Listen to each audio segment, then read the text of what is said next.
What is the highest value in your life, freedom or bondage? But if you are free, you feel lost. If you go into the mountains and you're totally free, that is, nobody around, nothing around, you just in the empty space of the mountains, you don't feel free, you think you're lost. So to handle freedom, it needs a certain clarity and strength. Most people cannot handle freedom. They are always trying to bind themselves, but only mouthing freedom all the time. If you really set them free, they will suffer immensely. So this is an evolutionary issue. In the sense, human beings are right now like this. A caged bird, if you keep a bird caged for a long period of time, and then one day you took off the door of the cage, still the bird won't fly. From inside it'll protest that it's not free, but it'll not fly. Human condition is just that. For all other creatures, nature has drawn two lines within which they have to live and die, and that's what they do. But only for human beings, there's only bottom line, there's no top line, and that's what they're suffering. If their life was also fixed like every other creature's life, they wouldn't be stressed, they wouldn't be anxious, they wouldn't be struggling how to handle their own intelligence. And that is what you're seeking unknowingly. You may seek it in the form of relationships, you may seek it in the form of profession, you may seek it in the form of nationality, ethnicity, community, God, heaven, hell.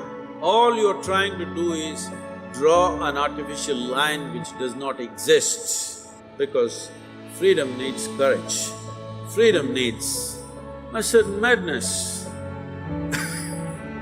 If you're very sane, you cannot be free because you will go between the two lines of logic. To be free, it takes a lot of strength.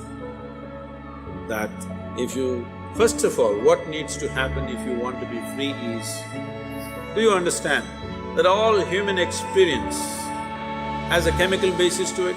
What you call as joy is one kind of chemistry, misery is another kind of chemistry, stress is one kind of chemistry, anxiety another kind of chemistry, agony one kind of chemistry, ecstasy another kind of chemistry, at least ecstasy you know it's another kind of chemistry.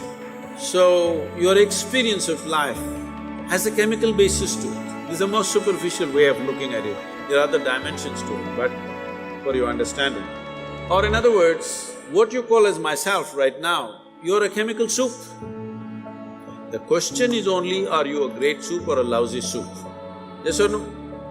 Right now, if you have a chemistry of blissfulness, if you close your eyes, it's fantastic, if you open your eyes, it's fantastic, if somebody is here, it's fantastic, nobody is here, it's very fantastic. Yes or no? But you have a lousy chemistry. If you look at them, if they smile at you, it's nice, not fantastic. If they look at you like this, suddenly it's a problem. If these people are happening just the way you want, your chemistry is reasonably balanced. If they do something that you don't like, boom, it goes somewhere else. So essentially, you have not looked at this mechanism, what is the basis of this, how it functions, how I can make it function at its highest level. Right now, let's say you really missed out like me. Do you care who is around, who is not around? If they're around, it's fantastic. They're gone, fantastic. Because your experience of life is no more determined by what you have and what you don't have, whether it's people or things or food or this or that. It is not determined by that. Once your way of being is not determined by anything outside of you, then there is no such thing as loneliness. But you will enjoy your aloneness because whether you like it or you don't like it, at this young age, it's a little difficult to understand this, whether you like it or you don't like it, within this body you're always alone, isn't it? Whether you do interaction or intercourse or whatever, still you're alone in this body, yes or no? If you don't learn how to handle this aloneness, you have not learned anything about life. This is the most beautiful thing. The most beautiful thing about life is nobody can get here, it's just my space. Yes or no? Isn't this the most beautiful thing?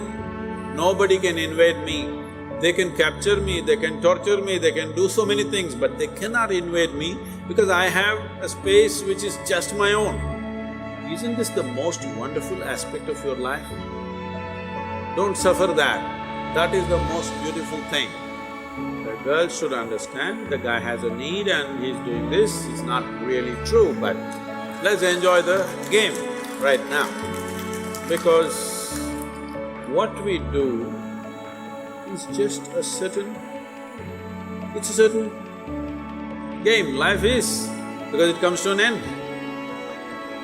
But the important thing is, how are you within yourself? If you are here in such a way that you are only driven by your needs, you will live a very meager life. But if you can sit here without any need, but you will do whatever is needed, then you will live a magnificent life.